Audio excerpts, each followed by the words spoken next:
राजा जनक जी के जनमी करनवा, जैसे दुई जिया के चाँद जी।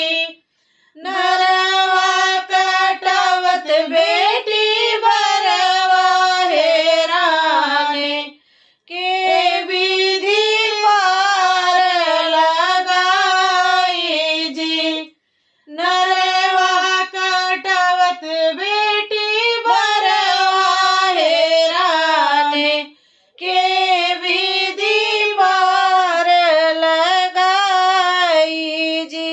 इतनी बचन सुने बाबा कवन राम, बैठे हैं शीस नवाए जी।